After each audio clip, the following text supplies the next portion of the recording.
But we start with breaking news from tonight. Former President Donald Trump has been found guilty on all counts in his hush money case. This was a rigged, disgraceful trial. The real verdict is going to be November 5th by the people. A jury has found former President Donald Trump guilty on all 34 counts for falsifying business records to hide hush money payments to adult film actress Stormy Daniels. Making the 45th president of the United States the first former president convicted of felony crimes in the nation's nearly 250-year history. The jury returned that verdict less than 2 days after they started deliberating. At the heart of the case are reimbursements paid to Trump's former lawyer, Michael Cohen, for a $130,000 hush money payment made during the 2016 presidential campaign to keep a relationship with adult film actress Stormy Daniels quiet about an alleged affair. Prosecutors argue the payments were falsely logged as legal expenses to hide their true nature. Trump, outside the courtroom, railed against the verdict. But this was a rigged decision right from day one, with a conflicted judge who should have never been allowed to try this case, never. And we will fight for our Constitution. This is long from over. Trump faces up to 4 years in prison for each count. He has denied all wrongdoing. Sentencing is set for July 11th. Trump has been indicted on 3 other felony cases, with those trials pending. The Biden-Harris campaign spokesperson issued a statement following the verdict, saying in part, quote, "In New York today, we saw that no one is above the law. Donald Trump has always mistakenly believed that he would never face consequences for breaking the law for his own personal gain.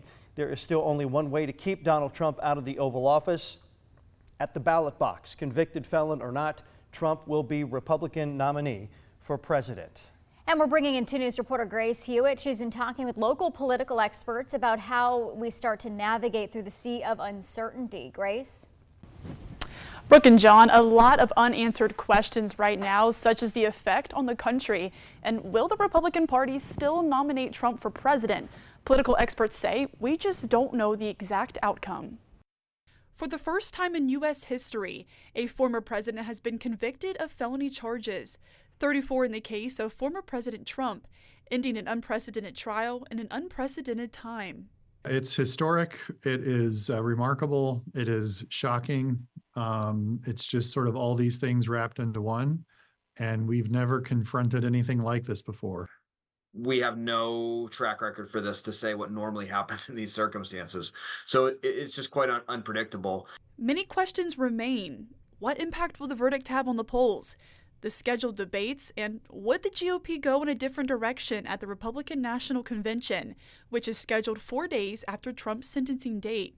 Political experts at the University of Dayton and Cedarville say Trump is likely to still be nominated, but nothing is official yet. The presidential nomination, for that matter, vice presidential nomination, they're not official until we get to the convention. What makes them official is when a majority of convention delegates vote in favor of those candidates. So sure, it's possible, but I'd be shocked. I do think there's a chance that this will have an effect on other parts of American society. Maybe Republicans who aren't quite as sold on Mr. Trump, maybe independent to moderate voters. With the first Biden and Trump debate coming next month, experts say one thing is for sure. Today and July's outcome will have a significant impact not only on the stage, but overall. As hard as it might be to wrap our heads around, I think politically speaking, this may be more of a bump in the road, that it's sort of a dramatic change in the context of the election itself.